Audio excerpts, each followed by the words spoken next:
मामा, तुम्ही दादांच्या बरोबर होता, इतकी वर्ष तुम्ही दादांच्या बरोबर घालवली.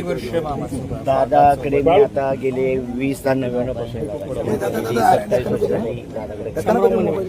पहिला मी शासनामध्ये होतो, शासनामधून 13 मध्ये निवृत्त झालो आणि निवृत्त झाल्यानंतरही दादाकडे आता जवळ 12-13 वर्ष मी खाजगी काम त्यांच्याकडे काम करत आहे.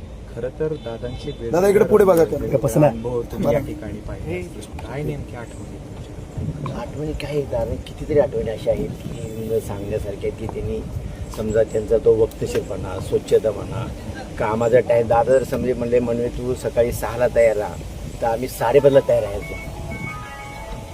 आणि त्यांची जी लोकांचं काही म्हणणं आहे की बाबा दादा कडक होते, बोलायचे, पण तो भाग चुकीचा आहे. दादा कडक होते पण शिस्तीचे कडक होते. असे काही कोणालाही काय बोलत नव्हते ते.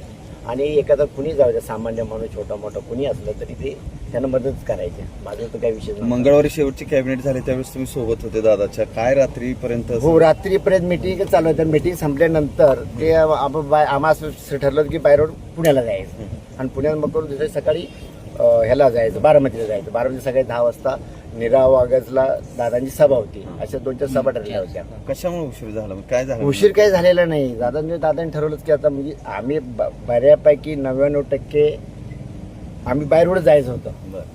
आमचा शंकर मुलगा आधी बॅगा तयारी ठरल्या होत्या की आपण बाबा बाय रोड जाऊया. पण ते काही उशीर झाला आणि हे ते दुसरे सगळ्या विमानाने निघाले. त्याच्यामुळे दुःखद घटना घडली. पण ही गाड्या नाही पाहिजे होती. मामा, सगळ्या बाबतीत दादा वक्तशीर म्हणजे सगळ्या बाबतीत फार काळजी घ्यायची. पण हे सगळं ज्यावेळेस तुमचं आधी ठरलं होतं की बाय रोडने हो, जायचं, बदलला निर्णय कसा?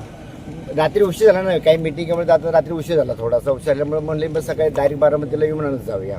जातो आणि मग म्हणले तू उद्या बाय रोड पुण्याला ये. मग मी बारामतीनं पुण्याला येईन. मग मी मामा, सगळ्या तुमच्या म्हणजे जे सगळे SP असतील, तुम्ही असाल, सगळे इतकी वर्ष तुम्ही दादांच्या सहवासात होता, काय भावना आहेत आता?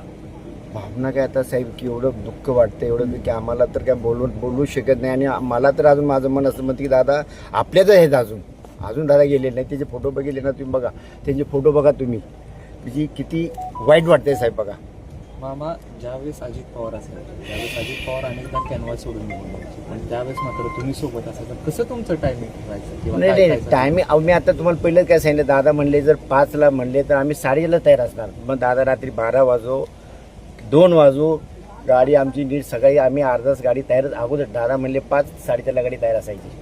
अनेकदा अजित पवारांचं मनवे मामांचं आय टू आय कॉन्टॅक्ट म्हणून कळायचं मनवे मामांना, असं आम्ही ऐकलंय की इकडे जायचंय. मग ते कसं नेमकं त्याबद्दल? नाही आता ती तेव्हाची परिस्थिती असायची. समजा काय कुठं जायचं असेल तर तेव्हा ते सांगायचं मलाही असं काही अगोदर सांगायचे नाही. पण बाबा चल इकडे म्हणजे आम्ही जायचं तिकडं. पण बरं का, दादांनी माझ्यावरती आमच्या मनवे कुटुंबावरती फार प्रेम केलेलं आहे. आणि मी पहिला शासकीय सेवेत होतो, त्यातून मी 2013 मध्ये रिटायर झालो. त्यानंतर आता 12 वर्ष त्यांच्याकडे खाजगी म्हणून काम केलेलं आहे. त्यावेळी शासनामध्ये होतो. मामा, मनवे मामांचं कुटुंब कुठलं? मी सातारचा, तालुका जिल्हा सातारा, मुक्काम मनवेवाडी. मग हे दादांची नोकरी सुटल्यानंतर कसं तुमचं हे झालं? नोकरी माझी सुटलीच नाही ना. संपल्यानंतर काय झालं, जेव्हा निवृत्त झालो ना तेव्हा दादा मला म्हणले अरे मनवे तू कुठं जायचं काही विषय नाही. म्हणले तू बाबा असं माझ्याकडे काम करायचं. आणि ती काही विषय झाला नाही. तो कुठल्या विभागात होते? मी शासकीय परिवहन सेवा वरळी, मुंबईला.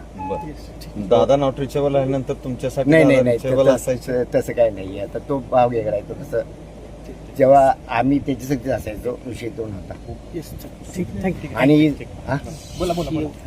झाले अजून काय आठवण आहे का? नाही आठवण म्हणजे हे वक्तशीरपणाची आठवण आहे. स्वच्छता म्हणा आणि कुठल्याही तुमचे मीडियावाले सुद्धा असायचे तिथे. आमच्या देवगिरी बंगला असू द्या, प्रेमकोट असू द्या किंवा सहयोग असू द्या, चहा पाणी दादा स्वतः सांगायचे मनवे त्यांना चहा नाश्ता देण्याची व्यवस्था कर.